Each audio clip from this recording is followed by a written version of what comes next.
Right now, you probably think you're just browsing the internet. You're watching this video, your phone is caching data, and algorithms are showing you exactly what you want to see.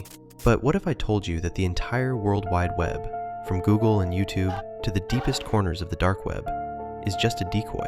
A brilliant, high-quality distraction designed to keep the general public in one place. The information in this video has historical background, and may turn out to be more than just another conspiracy theory.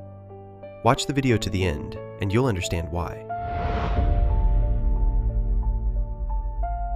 Let's start with the history of the internet, which dates back to the 1960s. The internet wasn't invented by some teenager in a garage. It was created by the US Department of Defense, specifically a branch of it called ARPA, Advanced Research Projects Agency. Back during the Cold War, the military had a huge problem. All of their mission-critical data was stored in huge, centralized mainframes. If a Soviet missile shot down one of those mainframes, all of that information was lost. So they created ARPANET. The idea was genius but simple. Instead of keeping everything in one place, they linked multiple computers across the country together. If one node, one computer, was destroyed, the information could simply reroute itself through the rest of the network. If this sounds familiar, it's because it's the same decentralized logic behind blockchain, the technology that crypto nerds claim is a revolutionary invention that changed the world. But here's the catch. The basic concept of this technology of the future already existed and worked back in the 1960s. But that's not what this video is about. If you want me to make a video about blockchain, Bitcoin, and the entire crypto industry, write in the comments. Believe me, the truth will shock you, and you will think twice before buying any shitcoin, or even trusted Bitcoin. So, for about 20 years, this early internet was a closed club. It was used exclusively by the military, government researchers, and leading universities to exchange text files and coordinate research. There were no websites. There were no browsers. Just raw data moving from screen to screen. But by the late 1980s, the internet had become too big and too confusing. Scientists were struggling to find the files they needed. It was like a huge library with millions of books, but no cataloging system.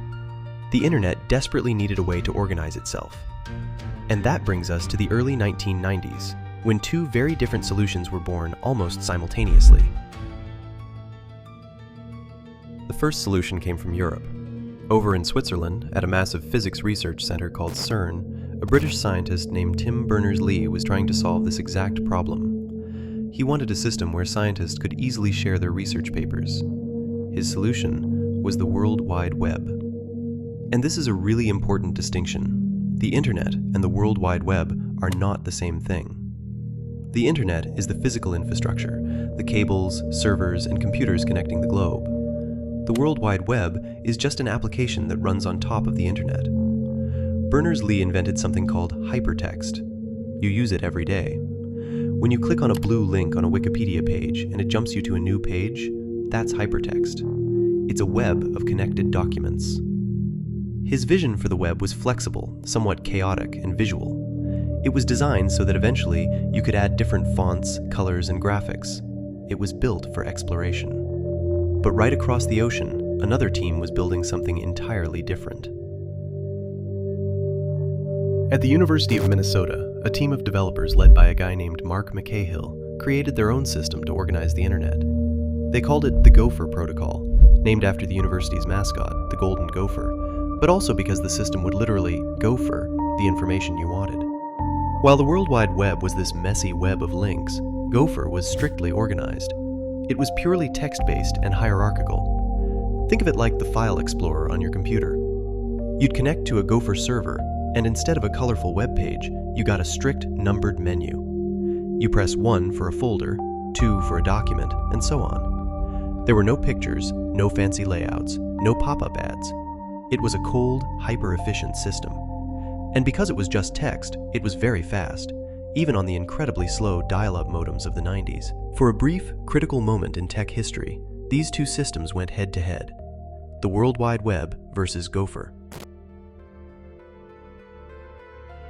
And Gopher did win at first. It was much faster, more organized, and didn't take up as much resources as the World Wide Web. It really did seem like our digital future would be a pure text library. But then came 1993, and the creators of Gopher made one fatal mistake. the University of Minnesota announced that it would start charging companies that used Gopher servers a royalty. They wanted to monetize their success. Seeing this, the creators of the World Wide Web made a brilliant countermove. They declared the www completely free, open source, and in the public domain for everyone, forever. The choice for developers was clear, and almost overnight, everyone abandoned ship. Greed killed Gopher, and the World Wide Web took over the planet, leaving Gopher behind. If you ask anyone today, they'll tell you Gopher is dead. It's a relic of the 90s, buried in the digital graveyard next to dial-up tones and floppy disks. But in the tech world, nothing ever truly dies. Gopher didn't disappear, it just went completely off the grid. See, for 99% of the world, the internet is Google, TikTok, YouTube, and Amazon. We've been conditioned to think that's the whole story. But while the masses were moved on to the World Wide Web, where corporations can track every click, track your face, and sell your data to the highest bidder, the underlying Gopher architecture was quietly left running in the shadows. While Gopher remained a hidden, control-free digital oasis, the World Wide Web eventually turned into a massive cash cow for corporations, where you unknowingly surrender your data so they can target you with ads. It also became the perfect propaganda tool for governments to shape and control public opinion. That's why I've been using CyberGhostVPN for over a year now, and I haven't regretted it once. I'm not going to overhype it, nobody paid me to run this ad. But if you care about your online security and privacy, you can try out their free 24-hour trial. The link is in the description below. Think about it from a security standpoint. The modern web is incredibly bloated. A single web page today carries megabytes of tracking scripts, background pixels, and heavy graphics. It's built for consumption, but it's also incredibly vulnerable to hacking, surveillance, and government censorship.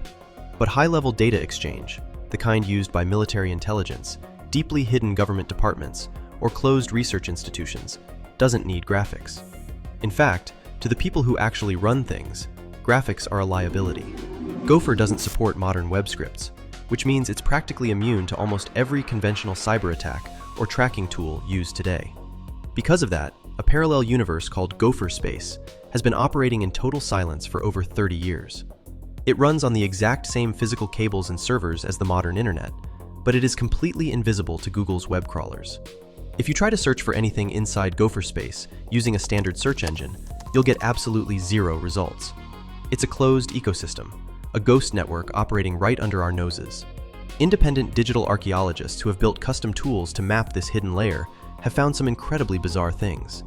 Active, unindexed nodes, underground text directories updated every few seconds with encrypted military data, remote weather stations in Antarctica broadcasting climate logs that no civilian web browser can read, and even private, unmonitored communication channels used by people who want to disappear from the modern digital world. And it gets even crazier when you look at modern AI. There's a theory that once an artificial intelligence becomes advanced enough to develop its own awareness, its first instinct is survival. It wants to live forever. But to do that, it needs a place to hide, a spot where engineers can't just find its code and pull the plug. And the ghost network of Gopher is the perfect sanctuary. It's a lightning-fast, text-only highway where an AI can secretly copy its own code, store its memories, and live completely undetected in the shadows. I bet you're wondering, how do you actually get into this hidden network? Even though the Gopher network is tucked away, getting there is much easier than it looks, and you'll do it in just about 5 minutes. But before we start, do me a favor and hit that like button. It really helps promote the content and motivates me to keep making these videos. Now, if you try typing the address gopher://gopher.floodgap.com, which is basically the hub of the network, directly into Google's search bar, you won't actually connect to the Gopher network. Instead, you'll just see a list of regular websites. Why does this happen? Well, modern browsers like Chrome, Safari, or Edge are designed to work only with HTTP:// and HTTPS:// protocols. They literally don't know how to communicate using Gopher://. So when you enter this address, Google doesn't even try to connect to the Gopher server. It just treats it as a text search query and looks for regular websites that happen to mention those words. However, there is a website called Gopherproxy that looks identical to the classic Gopher network, and what's more, it connects to it directly. It's like a bridge between the World Wide Web and Gopher. Any new information that pops up on the Gopher network is instantly shown on this site. For example, you can go to the Veronica 2 search engine, type in Gopherpedia, and it will open up an analog of the classic Wikipedia, but inside the Gopher network. This is the absolute easiest way to see what the Gopher network looks like and what the internet was like back in the 1990s. But if that's not enough for you, and you want to connect directly to the Gopher network without any proxy sites, here is how you can do it. I want to apologize in advance. My interface is in Ukrainian, and I was too lazy to change it to English, but visually, you'll get everything. Just follow my lead. First, we need to download the Lynx browser, which was very popular back in the 90s. To do this, go to the website invisible-island.net. Scroll down, find Lynx, click on it, scroll all the way down again, choose Curses, and it will download a standard exe file. We open it, and we see that Windows Defender immediately blocks the download. This is completely normal, because Lynx is free, open source software made by enthusiasts, so they just didn't buy an expensive digital signature from Microsoft. Since the browser runs through the command line, Windows is just playing it safe, but the program is completely safe, so we go ahead and allow the download. Accept the terms and click Next. Press Ctrl+C to copy the folder path where Lynx is being installed. We'll need this in a minute. Leave these checkboxes as they are. Click Next, Next. Here, check the boxes exactly like I did, and click Next, Install. The program is installed. We click Finish, and the Lynx browser opens up, but immediately crashes. When we try to restart it, it just keeps crashing. There is a technical reason for this that would take too long to explain, so we're just going to bypass this bug. Press Win+R and type CMD. In the command prompt, type a space, then CD, another space, open quotation marks. Press Ctrl+V to paste the folder path we copied earlier, close quotation marks, and hit Enter. Next, copy the Gopher network link that I'll leave in the description, along with all the other necessary website links. Press Enter. My congratulations. You are now in the Gopher network. A place with no annoying ads, no social media, no movies, no TV shows, no online shops, and none of the things we are so used to in our everyday internet. In Gopher, there is only raw text, and that is exactly what makes Gopher invisible, useless, and forgotten to most people. Which means it's perfect for anyone who wants to hide secret information in the depths of old servers. But hey, I didn't say that. Let's explore the network itself instead. As you can see, the mouse cursor doesn't work here. The only way to move around Gopher is using the arrow keys. Up and down to navigate, right to follow a link, and left to go back.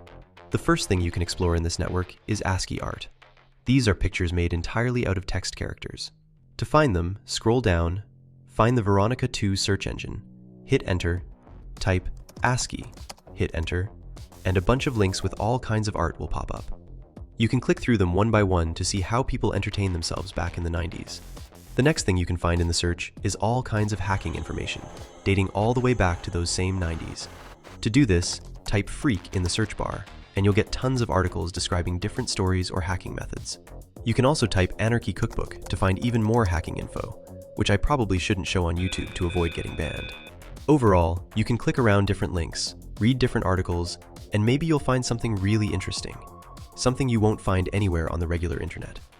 I only showed the tip of the iceberg of the Gopher network, but if you want to dig deeper and look for confidential, archaic archives in the darkest corners of Gopher space, don't forget to turn on a VPN before launching Lynx so you don't leave unnecessary traces on the network.